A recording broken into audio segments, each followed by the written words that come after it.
Hello and welcome to my meditation. My name is Debra Baker and I wanted to record in front of my beautiful blooming cherry tree. It's a weeping cherry. I feel so grateful that spring is coming, spring is here, and there are just so many wonderful things to be grateful for.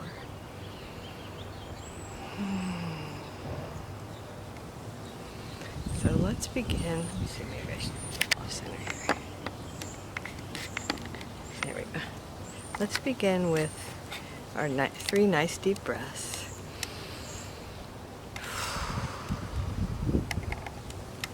And another one. Breathe all the way down to your tailbone. Hold it for a second. And release it. And one more time, let's make the inhale and the exhale really long and the exhale a little longer.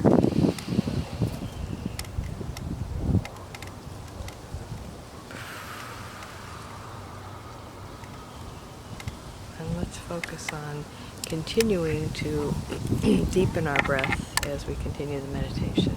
It's a little breezy here today, but it's wonderful. And I don't know if you can look closely, there are lots and lots of bees on the tree behind me, which just makes me so happy. So I asked my guides, what should we meditate on today? And they're reminding me that the first thing we do is relax our bodies. So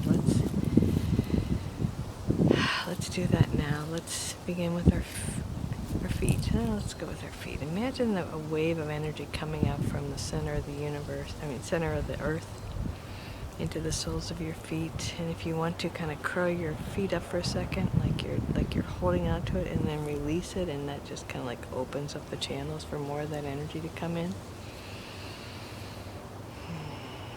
And then for your calves, tighten up your calves for a second. And then pull your toes up toward your knees so you can tighten up your shins. And now feel that earth energy, grounding, peaceful energy, moving up through your feet into your calves and your shins, your lower legs. Now feel it move into your knees. It's bright out here. I'm so grateful. It feels so good to have the sun on my face. So now let's work on our upper legs. You know, the largest muscles in our bodies are in our upper legs. So first the backs of your legs, tighten up all those muscles back there. And then allow the earth energy to flow through there, and then tighten up your quads, the tops of your legs, maybe even lift your feet up. See if I can do that. And then let them go. And now notice your feet and your legs are getting really, really heavy. And that's what happens to our bodies and our muscles when we relax, is we get heavy. We don't feel that holding of our muscles, and so they just totally relax and let go. Now feel the energy in your tailbone, your sit bones, all through your pelvic floor. What's going on here? Maybe tighten up all your glutes, and then relax it, let it go, and feel the energy begin to move through your pelvis. Tighten up all the muscles around your pelvic girdle. And then let it go, and just feel that grounding energy now moving through your pelvis.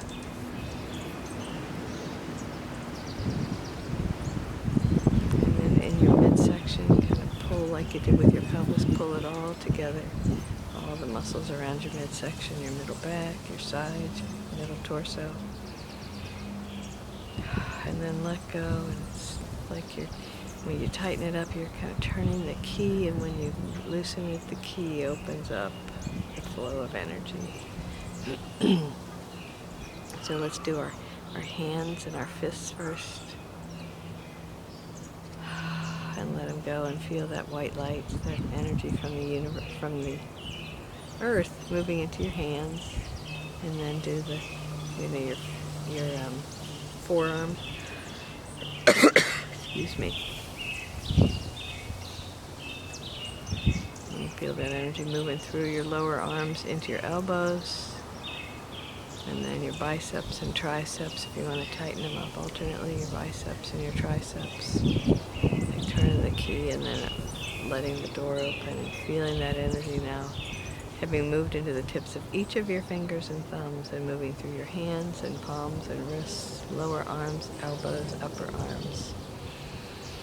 Continuing to move toward your shoulders as we work on our chest area. So pull your shoulders forward. Hug yourself. Everybody, we need more hugs. Hug yourself and just pull all those muscles forward.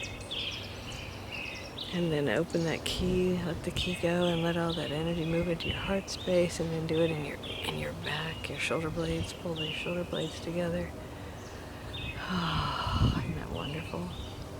Now, if at any time this doesn't feel, the movements I suggest don't feel appropriate to you, or you don't feel like doing them, don't do them. I'm just giving you suggestions. And now we've moved up to our collarbones. So bring your shoulders up to your ears and tighten them up. Turn the key and let it go. And now feel all that energy moving up through your arms into your shoulders, through your body into your shoulders. And just feel your shoulders and let go. Getting a little breezy here. I'm eating my hair. I'm sure you can see the tree moving behind me. Okay, now let's feel our necks. Do whatever you want to your neck to kind of turn the key.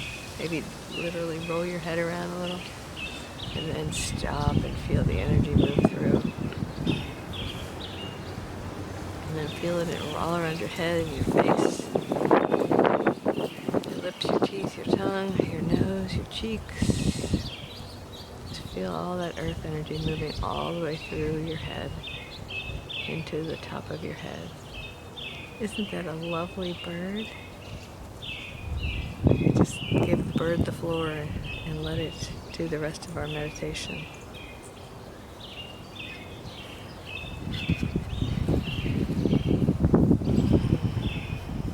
So I asked my guides, what are we going to meditate on today? And they reminded me that I'm a psychic medium and that I talk to people who are no longer in their physical bodies but are still, of course, alive in the oneness. And so I'm asking, who would like to speak first? Yeah, and I have my favorites, of course. And interestingly, it's my maternal grandmother, whose name was Marie.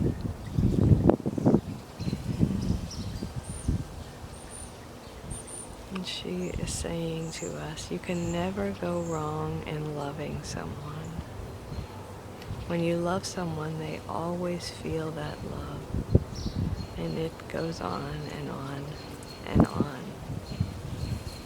And so she should know she had 10 children that she loved, and then they together had 60 children. And so just imagine all the love that came from her, just walking around, because I don't know how many of the next generation there are. There's a bunch. And then the next generation. You can never go wrong in loving someone. So let's think about those we love. Let's think about the people who are easy to love. My 10 grandchildren are certainly easy to love. And my children and their significant others, my husband, my siblings, my nieces and nephews. And I hope that you are blessed with lots of people in your life who are easy to love. Because not everyone is. So let's just see how easy it is. It's like the You go to use your vacuum and it's clear, and it works well. It sucks the dirt right up through the hose. That's when people are easy to love. And then sometimes people aren't easy to love, and it's like the vacuum is clogged, and they have a hard time accepting love. I was talking to a client earlier today, and we were talking about her aunts and uncles and how they are difficult to love, and it always comes back to what happened to you. What people never choose to be hard to love. And if someone is hard to love, it's because they have a hard time loving themselves. And I've had my share of people in my life who are hard to love, and Grandma is saying that doesn't mean you need to be a doormat. You can love someone and be loving without tolerating, bad behavior. So sometimes we have to love people from a distance. And that's okay, because love is love is love.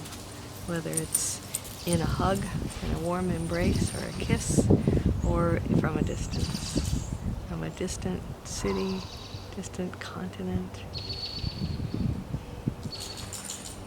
Love is the energy of the universe. So of course that's what Grandma came up with. You can never go wrong in loving. We confuse love for a lot of things. So, when people are dating someone and that person is maybe not right for them, referring back to this, you can never go wrong in loving, doesn't really apply in that situation, because it's not about loving someone, it's about wanting them to do something. Some of the best love is the letting go love. Let's take a deep breath with that one. Some of the best love is the letting go love, which is when your child goes off to preschool for the first time, and kindergarten and first grade, all the way through, and then goes away to college.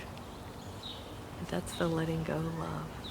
I love you so much that I'm going to welcome your experiences. I'm going to support you in having your own life. And so, in the example of someone who wants to be in a relationship and the other person isn't interested, that's when the letting go kind of love, is called into play. Because the letting go love is the most unconditional love there is. Unconditional love is, of course, the love that we are called to do and to be. And I would think that probably unconditional love is not really humanly possible, because we are operating through these human personalities that have limitations and foibles and quirks and all of these things. And I like to think that, I'm capable of infinite unconditional love, but I know that, I have opinions of certain things, and they probably get in the way of my being loving. But unconditional love is not about being loving so much as it is acknowledging that love is the energy of the universe, and we are connected through that love, whether we agree or not, whether we share the same opinions, belief systems. I like to think that I honor everyone's belief system and honor that they are welcome to believe it. But I'm human just like everyone else, and I'm sure there are times when I bristle. I hate to see someone's belief system harming someone, and especially harming the innocent, harming the vulnerable. So reminding ourselves that the energy of the universe is unconditional love.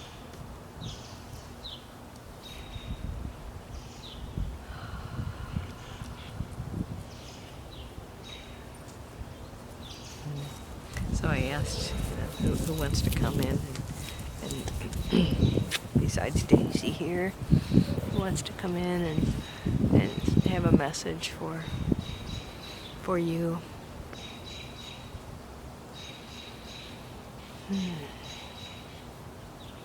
I feel like there's lots and lots of souls around me now.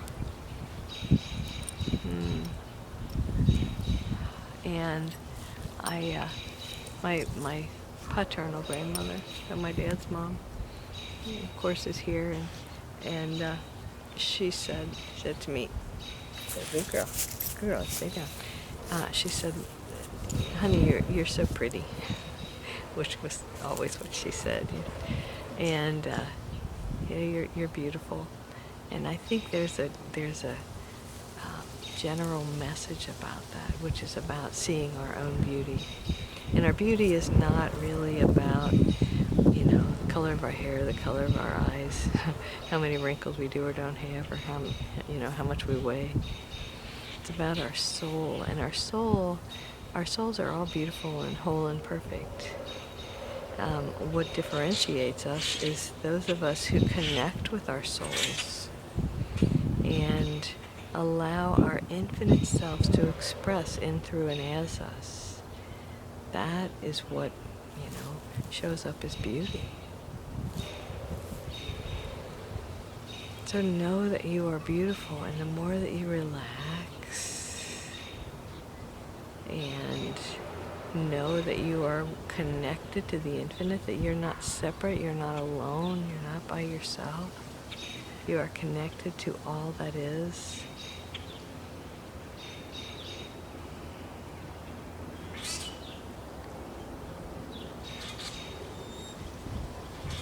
It's almost like the birds see my camera come out and they feel like it's an invitation, which delights me. I love that they're here.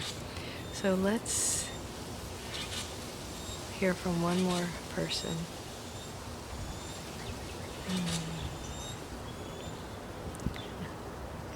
It's my late brother-in-law, Ken, and he has a message for his wife and daughter. And he wants them to know that he will always love them. He always loved them, even when it was time for him to leave us so early. What we thought was early, it was clearly his time, but it sure felt early to us. And he said he wants them to live their lives and be happy, which is a universal message from all of the spirits. They want us to be happy. They want us to appreciate what's around us, to enjoy the time here on earth because it goes so quickly, to just be present to what we have.